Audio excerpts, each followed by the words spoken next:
able to get into the house, I alluded to earlier, are the goat trails. And I'll insert a picture. But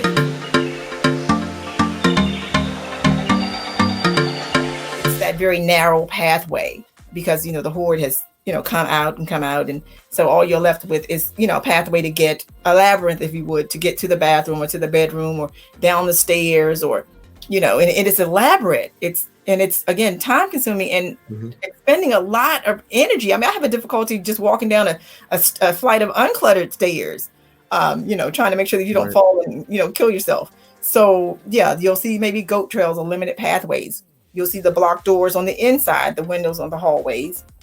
And again, excessive collection or storage. And Dr. Hannan alluded to this, large piles of combustible materials, newspapers, magazines, used food containers, and trash. So you may see a lot of that. And fun fact, number one hoarded item generally across the board is paper. It's the one thing that's the bane of most of our existence. We're supposed to be a paperless society. We've not gotten there yet. So you may see those. I had one client who had newspapers for, I think, 1950 something. And I'm thinking, why? She said, well, I want to read that article. And she was serious. I plan to read it. Now, did she ever get to reading? No. So, there's the plan for that. Yeah. So you may see that. And we talked about rooms not being used as intended or designed, sleeping in the living room. I've seen where the bathtub is used as storage or used as a trash can.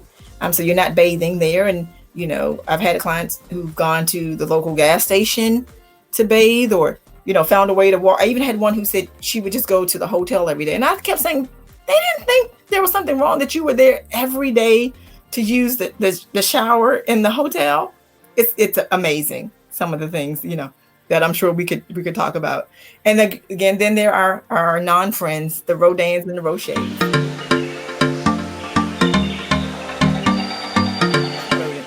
That's a possibility. Spiders, snakes, maybe more in the more rural areas. And so you deal with that infestation because you're not moving things and things like to hide. And it's easy for them to hide because they're not being disturbed. So they've just moved on into your house. So I'm sure you can tell either from your own personal, client or working on the show. I had one episode where I walked into the kitchen and the counter was brown and I accidentally moved something and the counter became white. And I became outside because I don't do roaches, but there were so many roaches. Wow. They're like, where is she? She's outside. I'd never seen that many roaches in my life. And I never want to see that many roaches again. So yeah, counter was brown. I moved something and they dispersed and the counter was white. And where was the doctor? She was outside. Well, and you think about that too, because roaches are going to tend to hide in like these corners and dark spots, but they were perfectly comfortable just being out there, like there's no typical disturbance. But then you came in and you messed up their life. I've been accused of worse, but yeah. So they and that's an excellent point. They had almost coexisted with, that. Let's stop talking about it. It's too much. I may need your services when we're done. So, yeah, I've definitely seen in some homes where the inside is cluttered or things start pushing up against other doors and windows, and then they wind up not being working the proper way. So you may have a window or a door that can't fully close.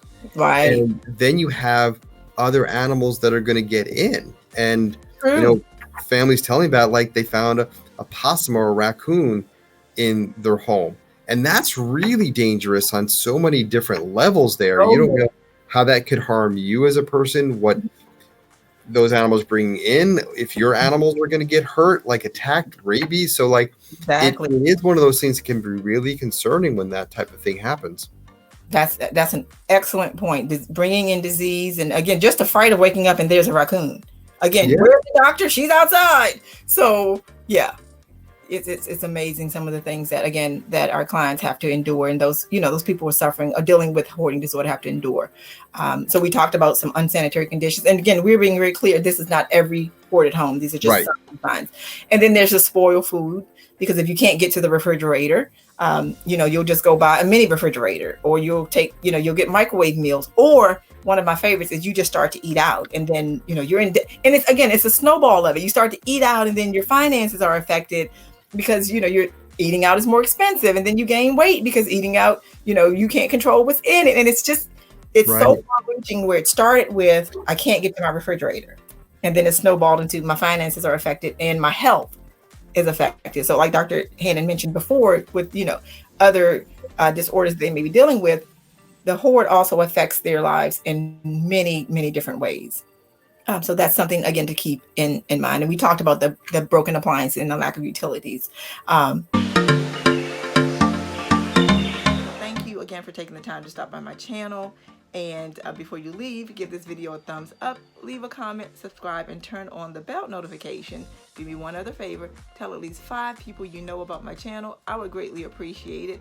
And if no one has told you today how awesome you are, I want you to know that you are absolutely, positively awesome. Take care. God bless. Bye.